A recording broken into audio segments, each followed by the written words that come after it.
Good evening, Ron. Thank Hi. you very much for all three for seminars. Wonderful, thank you.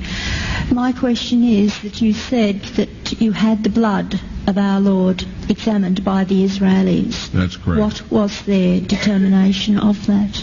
Okay.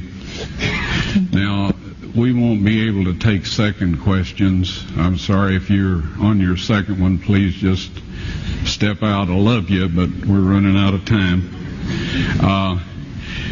Real quickly, okay. Dried blood is dead blood. Everybody knows that, all right? They can test the blood of the pharaohs, the mummies of the pharaohs, all right? There's certain things they can do. They cannot get a chromosome count by any method I'm familiar with, all right? Things keep changing. I don't profess to know everything. However, there's no way I know that you can get a chromosome count out of dead blood. You can get a DNA and some other things, but not a chromosome count, all right? That's done by living white blood cells. Now then, first of all, in this analysis, I took the blood into a laboratory in Israel. I asked one of the people I work with in antiquities, where is a good laboratory that does reliable work? And they said, such and such, such and such. I took it. I just said, please examine this blood and tell me what you can tell me about it.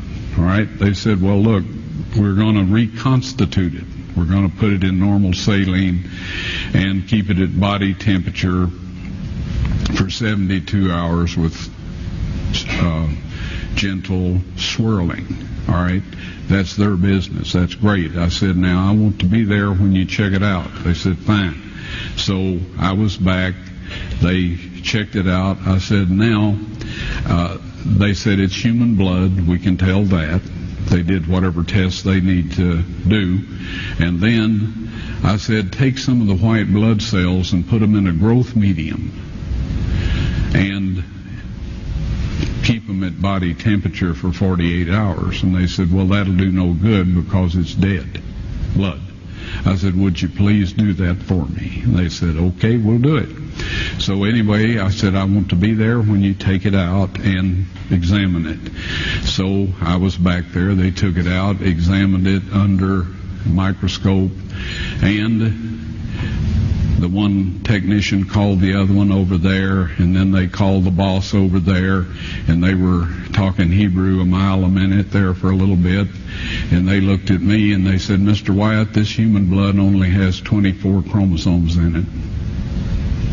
Everybody else has 46. You see, 23 from your mother, 23 from your father, 22 autosomes from your mother, 22 autosomes from your father.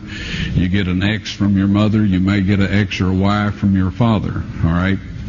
This blood had 23 chromosomes from the mother's side, one Y chromosome only. You see, the child could not have developed if they hadn't had the autosomes from the mother. So all of his physical characteristics were determined by his mother's side of the family, her autosomes. His maleness was determined by this one Y that came from a source, not a human male.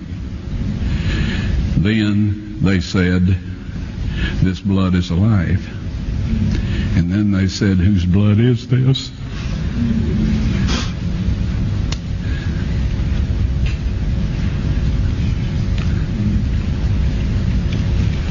I said, it's the blood of your Messiah.